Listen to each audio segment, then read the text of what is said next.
Good morning, everyone. Today is Tuesday, January 16th, and today is the Monday recap, yet done on Tuesday because the market was closed yesterday. So today's video, obviously there's no trades to cover. It's just a recap of where we left off, ending last week. So what trades we have expiring either today when it comes to Defiance or on Friday when it comes to YieldMax.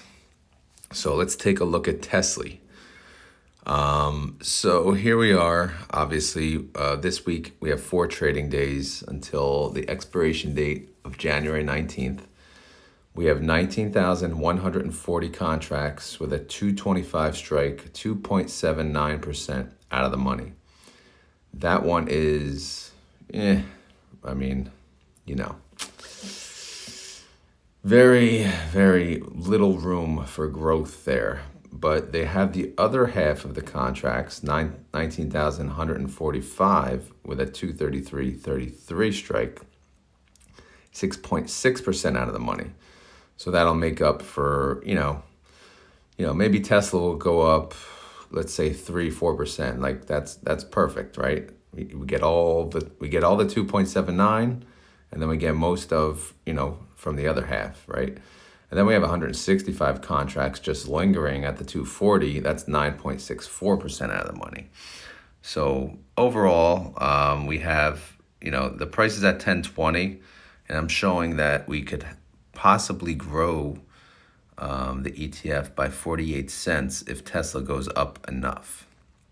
But again, with with half of the contracts at such a low strike, we're looking at hopefully a 3% possible, capital gain, for Tesla at best case. If it goes up 4, that's okay. 5, that's okay still. But again, we'll have to pay to close out the 225 strikes in that case. So 3% is really, the good spot, I'll say. 30-day IV for Tesla is 49.33%. Tesla price sits at 218.89.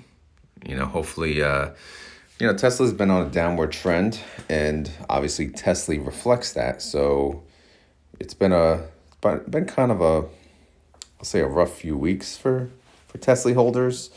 Everyone's been seeing some people sell out, and people are jumping ship, and people are whatever, just pissed off. And I get it. It sucks, but it's, what can you do? It mimics Tesla. So if Tesla goes down, we can't really do anything. It is what it is.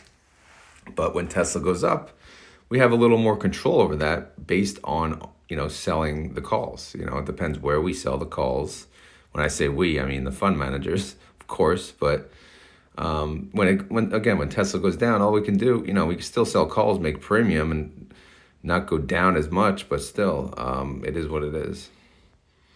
So my reaction for this week, I'm still kind of covering my eyes and, just waiting for the turnaround here. If we stay flat this week, I'm okay with that too. But I just, I'm tired of seeing it go down. Let's have these underlyings just move, stay flat or move up, right? Move up a little. All right, I just want to show you guys something I made yesterday. I added November, December, at least the data that I thought I did accurate. Hopefully I did it accurate. I added the, synthetic income, short call income, net income, outstanding shares, which outstanding shares probably not the most accurate. I should get that number based on the day before declaration, like the close. If any of you have that, send that to me in the comments, please. But these are the latest numbers based on my, the date I made the prediction. And then I have the total income they made per share, short call income they made. Oh, why is that positive? Okay, no, that's right. And then actual distribution paid out, and then how much they reserved. And then I have a debit and credit carry forward. So it would be a debit carry forward if they had, say they made a payment, but they couldn't afford it, they would have losses, that would carry forward. Or in this example, they actually made a lot of money and they've only paid out a little money. So in this example, they have a credit carry forward. And if you look, again, I'm not sure, I'm not 100% confident with these numbers, but I'm 90%. But they are doing well for this fiscal year. They have a lot of credit carry forward to use, in order to pay us. But as noted from prior year, there is a previous debit carry forward, which kind of makes me think now maybe I should pull in the prior year debit carry forward. Good Lord, this is getting complicated. And then, because they can use that to offset against. I don't know if I'm going to do that. I got to think about it because this is just getting to be too big. So yeah, I have now, it's November to October. That's how I'll track these funds going forward. So hopefully that makes sense. And that's where we stand on TSLY. CONY, also, the underlying is on a downward trend. Worse so than Tesla, of course, because, the new Bitcoin ETFs got approved last week. And I believe, there's 8 of them, and Coin is involved with 7 of them. And for some reason, the market reads that as bad news. I know there's other factors, news that came out, but whatever. It is what it is. So Coin dropped a lot. So where do we stand for our calls going into this week? Well, we have the most of our contracts, 11,260 with a 142 strike, 8.58% out of the money. We have 3,060 contracts with a 170 strike, 29.99% out of the money. Wow. And then we have 7,660 contracts with a 172.50 strike, 31.9% out of the money. So, we're ready. We're ready for that turnaround upwards. Even though coin is going down, the fund managers aren't falling for it, right? They're not doing 2-3% out of the money. They're not doing 5% out of the money. They're doing 8 to 30% out of the money. I know the 30% was kind of already there. So it kind of, those strikes were, I believe, chosen before coin dropped as much. So they probably, they wouldn't have chosen a strike this far out of the money. They probably would have done like 15 or so at most, usually. That's from what I've seen. But still, I'm ready for a coin turnaround this week. I don't know if it's going to be this week or not, though. Coin IV continues to stay high, so we can ride this IV at least. We're looking at 80%. Coin price is at 130. And CONY's still at $20.30, which is pretty good. And we're looking at possible gains of 310. If coin goes up enough this week, we can get back up to the $23 range. My reaction is I really don't have one because there's a lot going on this week. And keep in mind, reminder, the synthetics for both of these funds expire on Friday. And they are so far away from them. Actually, I'll cover the synthetic in a second, but let me just finish the payment part. Unfortunately, I did not track CONY in November, so I don't have that data, but I did track it in December. So I will do, what I showed you before, and I'll track, CONY. And if you look, CONY, I showed they made about $2.80 per share. They paid $2.69. That's 10 cents NAV reserve. So I showed like a 1 million carry forward into January. So, okay. And then obviously January, we're sitting at $1.09, but that's going to go away as soon as we pay off this massive synthetic debit, which if I go here, the synthetic 165, right now it's going to cost us about 74 million. But again, it expires Friday. We have 4 trading days to catch up to that 165 price to avoid such damage, but I would not get my hopes up. Also, I didn't talk about the synthetic on TSLY. This one's even worse. Tesla's at 218. The synthetic is at 250. So we're looking at a $118 million debit. Not too great. All right, let's look at QQQY real quick. Let's just see the latest strikes. Well, where am I going? Yeah, so the latest strike prices are expiring today. Today being January 16th, and the strike price is 16,880. That's 0.28% in the money because, again, the Nasdaq is currently priced at 16,832. So, we're hoping the Nasdaq can go up, at least, perfect scenario. It goes to the strike price and we capture essentially all of the premium income. And the premium income is 76.09 per share for 80 contracts and 81.21 for 84 contracts.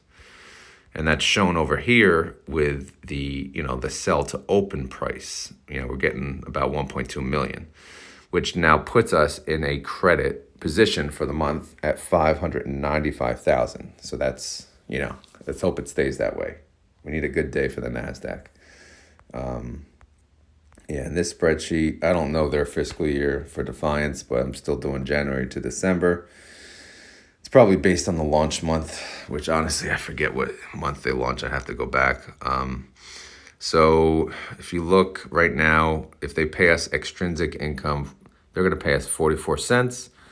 Or if they pay us based on total income, we got 4 cents coming to us. So we'll see. Again, we're halfway through the month. We're at the halfway mark. Let's go to JEPY. JEPY strike price for today, 4,790. That's 0.13% in the money because JEPY's underlying, the SPX, is priced at 47.83 currently. Our break even is 47.74. So again, like with these funds, the index doesn't even have to move. Like it stays flat and we can still make money. How's the SPX doing overall? Well, they're at a credit of 520,000 for the month. So hopefully, it stays that way. Hopefully we don't have a massive loss today, but we'll see. So if we take that total income, we're looking at 9 cents per share. Extrinsic would pay us 33 cents per share. But again, we're halfway through the month, so that means nothing at the moment. IWMY is the worst of the bunch. Their strike price for today is 1960. That's 0.46% in the money because the Russell is priced at 1950.96. And the break even would be around 1945. So again, if we stay flat or even go down just a little, we could still make money. So total income for these trades, we're looking at over 700,000, but that wasn't even enough to put us in the green. Running total 2.8 million debit. So, as we stand, total income is a debit of 57 cents until we turn this around. Extrinsic income, God, I hope they don't pay that, but it's 74 cents right now per share. But my opinion on that, if the funds, let's say IWMY closes looking like something like this, my opinion is they'll probably pay some of the extrinsic income. They're not going to leave people hanging dry because people now, they own these funds. They're relying on them for income. So they'd rather do like a payment return of capital for 1 month if they have to, right? And they could always offset it the next month because if they do not pay, people are going to leave the fund and find a better alternative. If they pay, even if it's return of capital, people are still going to be happy because a lot of people live off this money. And I get it. Believe me, I get it. But me, as someone who's not living off the money and who's looking at this, more, I'm more involved and I'm focusing on, the NAV and the price of the fund. My opinion is I personally would not like a payment if they didn't make enough money to make the payment. But either way, I don't know what they're going to do. I don't think I've had a month where they actually did not make a profit since I've been tracking it. So this will be interesting to see how it plays out for all three of these, honestly. So Anyway, that is the Tuesday version of the Monday recap. As always, this is not financial advice. I'm not a financial advisor. This video is for fun and entertainment. If you enjoy the recaps, please click the like button. It always helps the channel. Again, I apologize for yesterday's video. I just checked this morning. There's still no sound. So hopefully this video, once I upload it, it'll have sound. If it doesn't, I'm not redoing it. And I don't know what's going on because it doesn't make sense. The video I recorded yesterday has sound. I have the clip. I'm literally just about to load it into my Discord and just have people watch it there. But it's annoying. But anyway, let's hope this video works and my videos that I record on my phone going forward are working. FYI, yes, I'm in the cold garage, so I'm talking a little lower than usual because I needed to get this video out because it's snowing, just barely snowing. Of course, there's a delay with school. Who knows what daycare is going to do? And let the chaos pursue this morning as I go back to work.